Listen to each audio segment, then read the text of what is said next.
네, 안녕하세요. 미국 주식 멘탈 케어하기 멘탈이 전부다입니다.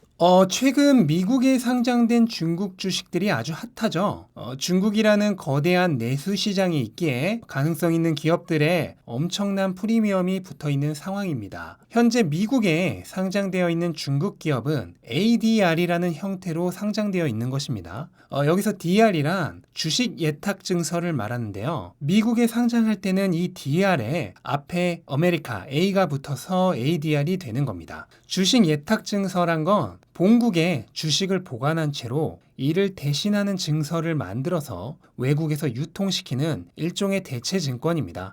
중국 기업이 미국에 상장을 하려면 여러 가지 절차가 굉장히 까다롭겠죠. 그러니까 미국의 증권 예탁소와 계약을 맺고 자국의 증권 예탁소에 주식을 맡기면 본국의 원래 주, 그러니까 원주를 그대로 보관해서 그거를 담보로 DR을 발행해서 미국에서 미국 주식처럼 거래가 가능해지는 것입니다. 이렇게 미국 증시에 상장된 중국 기업들은 미국 주식처럼 누구나 투자가 가능해지는데요. 저는 개인적으로 미국에 상장된 중국 기업에는 투자를 하고 있지 않습니다. 왜냐하면은 중국 기업의 주식을 매수하는 데는 세 가지의 큰 리스크가 있다고 생각하기 때문입니다. 오늘은 거기에 대해서 얘기를 해보도록 하겠습니다. 우선 첫 번째로 공산당 리스크입니다. 대외적으로 중국은 혼합 경제 체제의 국가이긴 하지만 근본적으로는 공산당 일당 체제의 공산주의 국가입니다. 공산주의 국가에서는 원래 생산수단을 사유하면 안 되죠. 물론 현재 중국이 그거를 제재하고 있지는 않지만 언제든 당의 명령에 의해 소위 말하는 한 방에 훅 갈 수 있는 게 중국이라는 나라입니다. 이번에 알리바바가 자회사인 엔트그룹의 IPO를 추진하다가 무산이 되었습니다. 엔트그룹은 중국 최대 모바일 결제 서비스죠. 알리페이를 운영하는 회사예요. 이 엔트그룹의 상장이 상장 직전에 취소가 됐는데 공식적으로는 하나의 기업이 중국의 금융 부문을 지배하게 두어서는 안 된다라는 게 표면적인 이유인데요.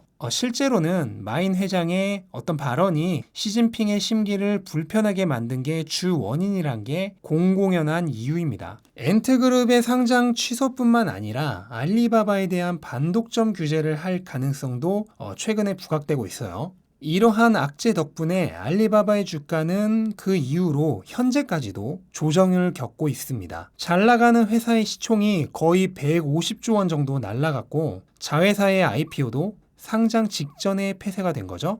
이렇게 중국 기업에는 기업과는 상관없는 정치적인 이슈로 인해 엄청난 위협에 노출될 수 있다는 리스크가 항상 존재합니다. 그리고 중국 기업의 두 번째 리스크, 바로 회계 부정입니다. 가장 대표적인 게 루이싱 커피의 예죠. 루이싱 커피가 매출을 50% 이상 뻥튀기 했다는 매출 조작, 즉 분식회계가 머디 워터스라는 사설 리포트 기관에 의해서 밝혀졌죠. 이로 인해 나스닥에서 상장 폐지가 되었습니다. 루이싱 커피는 현재 장외 시장에서만 거래가 가능하고 최고가 대비해서는 10분의 1 토막 이상 낮아진 가격으로 거래 중입니다. 그리고 이 사건 이후로 매년 2,000지점 정도씩 폭발적으로 증가하고 있던 지점 수가 2020년에는 200개도 신규 개설되지 않았다고 합니다. 실제 기업 가치가 급락 중인 거죠. 또한 얼마 전 또 하나의 중국 전기차 업체인 칸디가 매출 조작을 했다는 의혹이 니콜라의 공매도 리포트를 발표했던 힌덴부르크에 의해서 고발되면서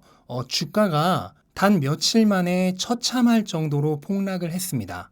과연 이게 루이싱 커피와 칸디 같은 이런 두 개 업체만의 문제일까? 저는 그렇지 않을 것이라 생각을 합니다. 제가 예전에 중국 전기차 3대장 분석 영상을 올릴 때도 현재 급성장하는 기업치고는 자산 대비 부채 비율이 조금 말도 안 될 정도로 좋다고 말씀드리면서 이거를 온전히 신뢰하기는 어렵다고 그렇게 말씀드린 적이 있는데요. 아무래도 이러한 회계 부정 리스크가 중국 기업을 투자하는 데 있어서는 크나큰 리스크가 된다는 사실을 부정할 수 없습니다. 그리고 세 번째 리스크, 바로 미중 갈등입니다. 현재 미국과 중국이 세계의 패권을 놓고 경쟁 중인 건 누구나 아는 사실이죠. 그 과정에서 미국의 위협이 될 만한 기업들을 지속적으로 제재를 하고 있는 중이에요. 가장 대표적인 예가 화웨이랑 틱톡이죠. 화웨이를 상대로는 미국 기술을 부분적으로라도 사용한 반도체 기업은 미국 상무부의 허가 없이는 화웨이의 제품을 판매할 수 없게 되었습니다. 사실상 화웨이에게 반도체 부품을 아예 판매할 수 없게 된 거죠. 또 틱톡은 미국 사용자들의 정보를 갈취해 간다는 이유로 미국 내에서 사용이 금지될 예정인데요. 현재는 미국 기업의 틱톡의 미국 사업 부분에 대한 매각 협상이 진행 중이라 아직 시행이 되고 있지는 않습니다. 하지만 매각이 불발될 경우 언제든지 시행될 수 있는 거죠. 또한 얼마 전 미국 하원에서 미국에 의한 회계 감사를 거부한 중국 기업은 언제든지 미국 시장에서 퇴출시킬 수 있는 법이 통과가 되었죠. 이로 인해 중국 기업은 언제든지 미국 시장에서 퇴출이 될 수 있습니다. 그러면 미국에서 상장 폐지된 중국 기업의 주식은 그냥 휴지 조각이 되느냐?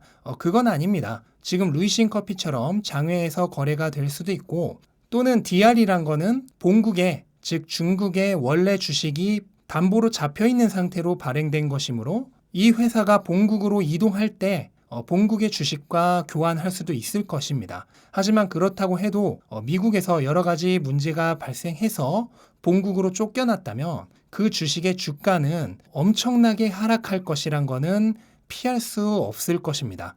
이처럼 중국 기업은 미국에 의해 언제든 글로벌 시장에서 강한 제재를 받을 수 있다는 리스크가 있습니다.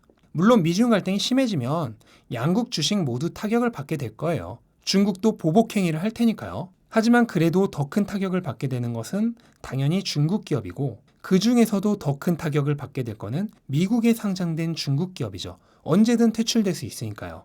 그래서 종합하자면 결국 신뢰의 문제입니다. 신뢰를 할 수 없다는 거.